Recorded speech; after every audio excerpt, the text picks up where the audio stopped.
Are you ready? Yes. Law number 1, the law of significance. The law of the significance says 1 is too small of a number to achieve greatness. Let me put it another way. I love this expression. You may be good, but you're not that good.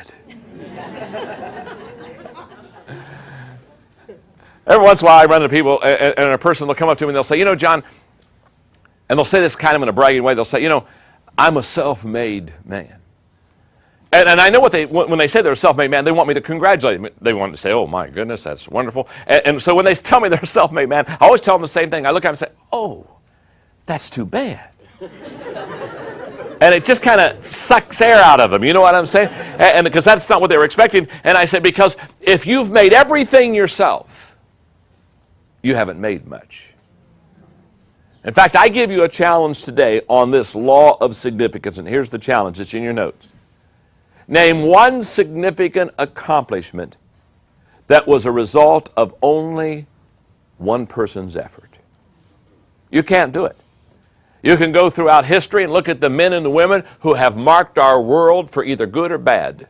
And I promise you, if they did something that was significant, they had a team around them. It's just that simple. Now, this law, in fact, all the laws of teamwork, I could go back and tell you where I learned the law. And where I learned this law of teamwork was on my 40th birthday back in 1987.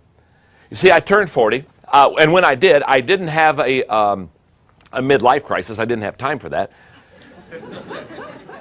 But as I turned 40, I began to look at my life. And I began to say, John, you haven't accomplished near what you need to accomplish, not what you want to accomplish. And I went into, for me, a couple days of depression. And I thought, okay, John, if you're halfway through your life, how are you going to achieve all that you want to achieve? It was on my 40th birthday that I realized, and when I wrote the 21 Irrefutable Laws of Leadership, one of the laws I wrote was the law of inner circle, which says those who are closest to you determine the level of your success.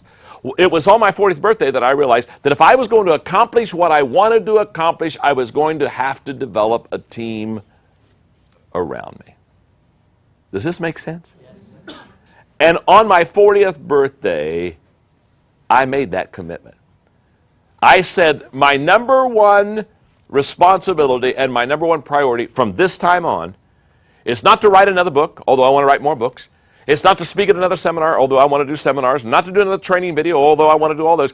My number one responsibility is to develop a team around me. And I can say, in my life for the last 14 years, that has been the top priority. That has been my number one commitment. Now, what I want to do in this law of significance is I really want to help you, I want to help all of us understand how important this is. So let me illustrate this for a moment, okay? My name's John. What's your name? Gene. Okay, Gene. Well, now let me ask you a question, Gene. Here's how this works.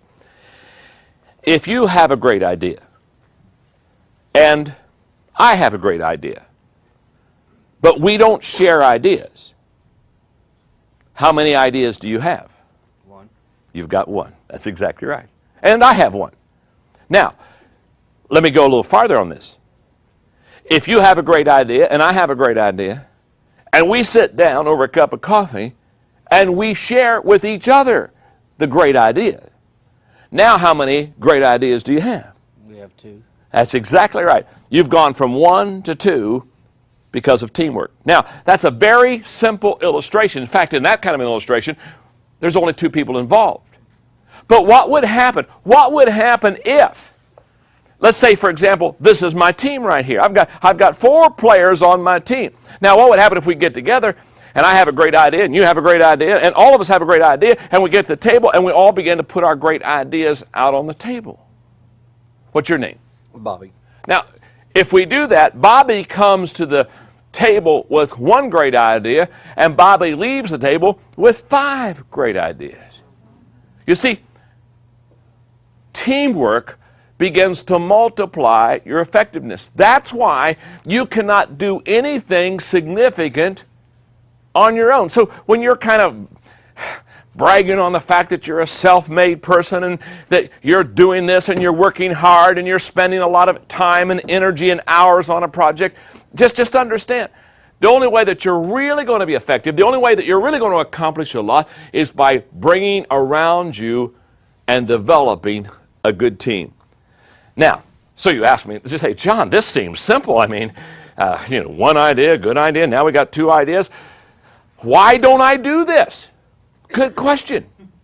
I think there are several reasons why we do it ourselves instead of develop other players to be on our team. And I'm not going to give you all of them, but I'll give you 9. It's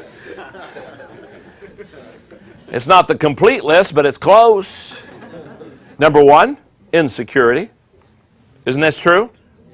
In fact, when I said insecurity in this studio, everybody groaned. Because every one of you right now are thinking either of yourself or of somebody that you know that's insecure. And they won't share. I know people that say, oh my goodness, I have this idea. And oh my goodness, I don't think I want to share it with anybody. I need to keep this idea. It's maybe the only idea I'll ever have.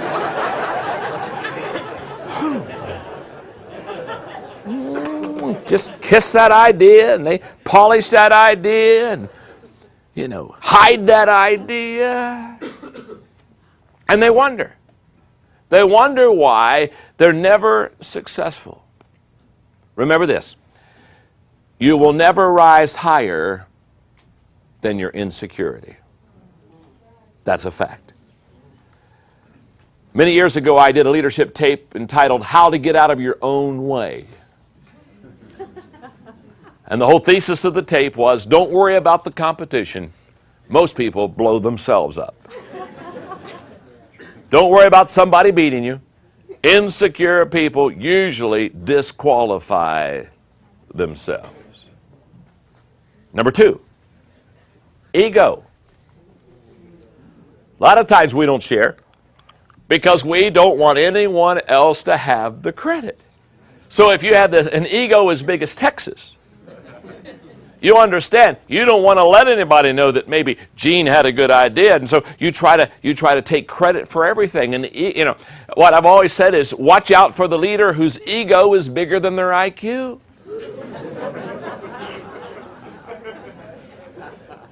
Number 3, fear. Many times we feel vulnerable when we share. Many times we feel vulnerable when we bring people around. And what if they don't do it as well as I would do it? And if I pass this out or if I delegate this, what happens if they mess it up? And I always say to people, don't worry about that. Look at yourself. You've been messing up long enough. Here's a thought. Why don't we pass up the messing up around?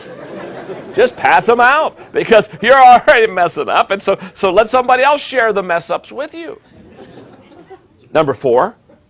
Selfishness. Many people basically are selfish, and they want to keep everything for themselves. Number 5 is pride. Some people think that, oh my goodness, if I bring somebody else into this, then somehow it means I'm less of a person, or I'm not who I should be, or I'm not the leader I should be, or somebody's not going to think I'm doing the job that I can do. Number 6, control. Don't you know some people that are control freaks? I mean, they don't let anything farther away than their grasp. And they basically don't feel comfortable unless they have total control. And by the way, let me just time out here. They're not any fun to be around, are they? I mean, when I'm around a control freak, I look for the exit door as fast as I can. I've got to go out and get a breath of fresh air. Number 7, naiveness. I think a lot of people don't use a team because they never had training on it.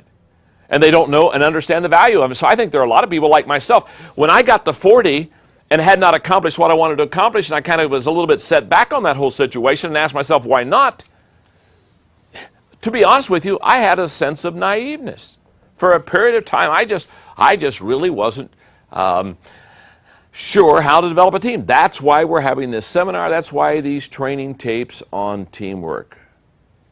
Number 8, poor teammates. Let me ask you a question. How many of you have ever handed the ball off to somebody and they just consistently fumbled it? Isn't that true? I mean, it doesn't, I mean, you hand the ball off, they fumble. You hand the ball off, they fumble. You hand the ball, they fumbled it. You with me? And after you do that for a period of time, you say, I don't think I want to hand the ball off. It's kind of like you hit the ball and drag Charlie, hit the ball and drag Charlie, hit the ball and drag Charlie, hit the ball and drag Charlie. After a while, don't you just want to hit Charlie?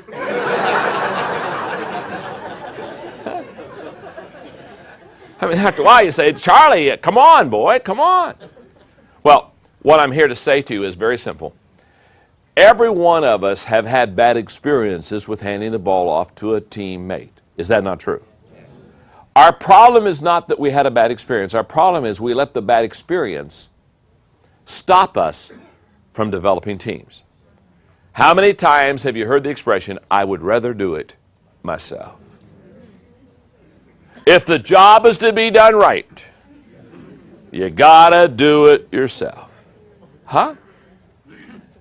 Now, this kind of an attitude, I guess it's best reflected when Mark Twain said, when we have bad experience, our tendency is to back off of the bad experience. Mark Twain said, if a cat sits on a hot stove, that cat won't sit on a hot stove again. He went on and said, that cat won't sit on a cold stove either.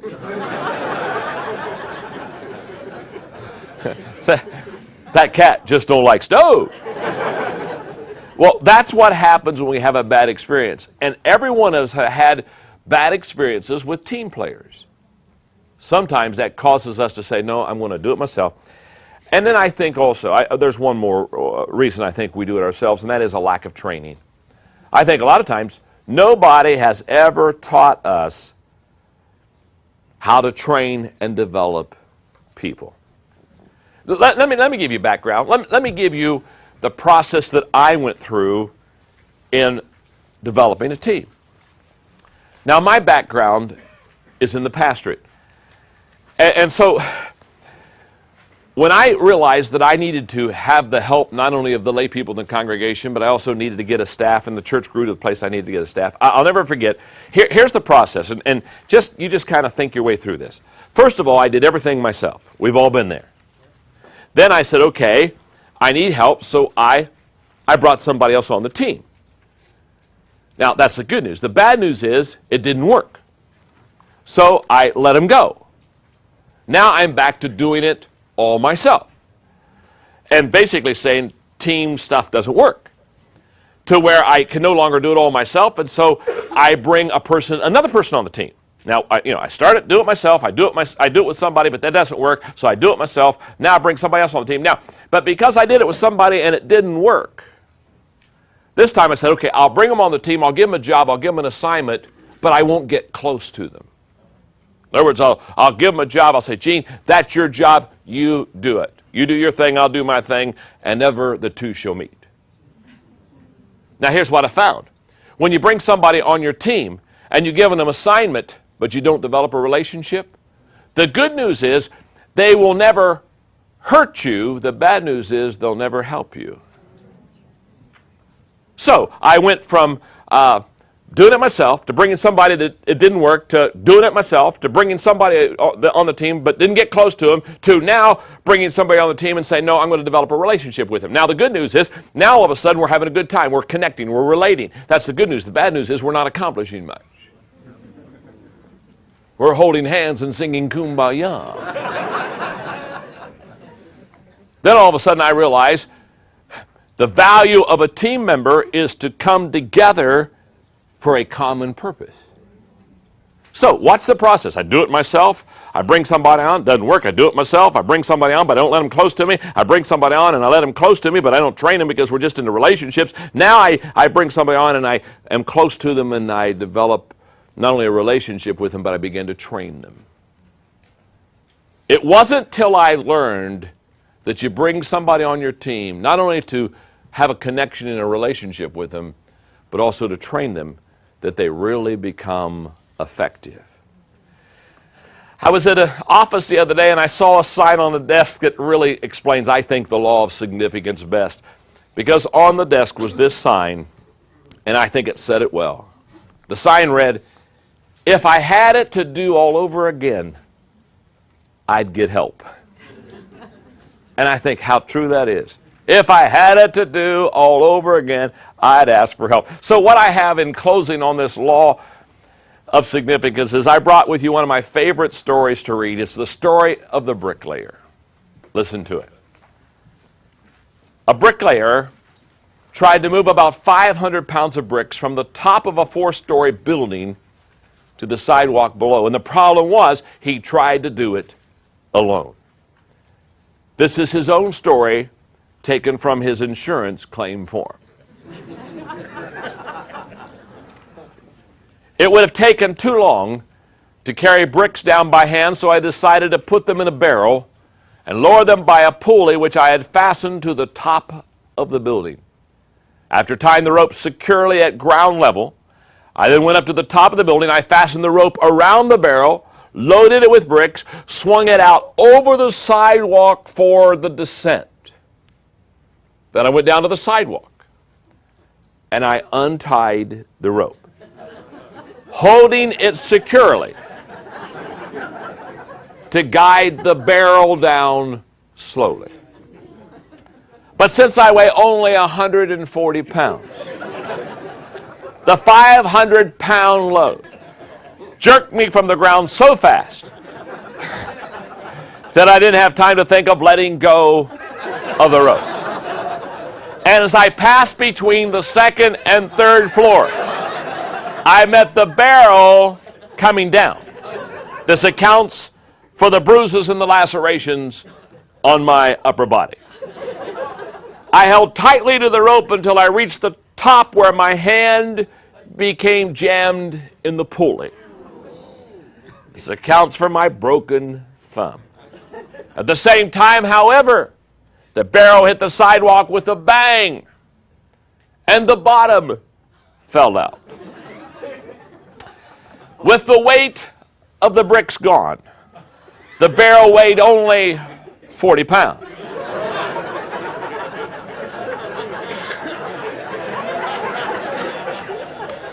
I see the train a-coming.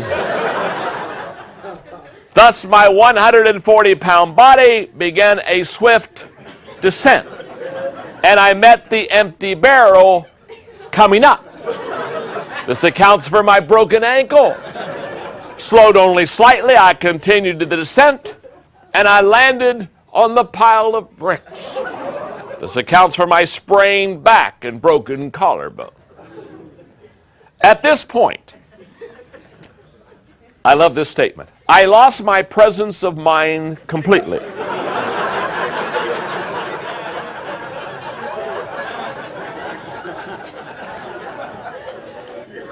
That's debatable. I lost my presence of mind completely, and I let go of the rope.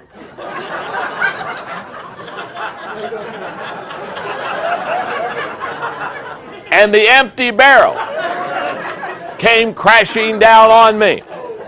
This accounts for my head injuries.